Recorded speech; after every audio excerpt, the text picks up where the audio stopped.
kasi nandun ka sa kanya? Sana ako na lang, kasi mas bagay tayong dalawa.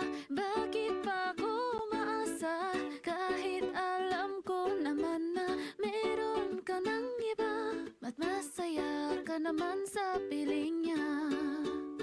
Sana ako na lang ang kausap mo tuwing hating gabi. Magkasama kang kumain ng ice cream dun sa tabi. Sana ako na lang, oh please ako naman ay pansinin.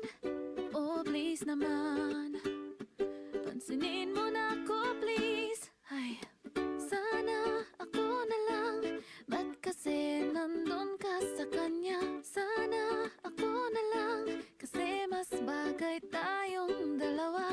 Pero di na aasa, dahil alam ko naman na meron ka ng iba. Sana'y masaya ka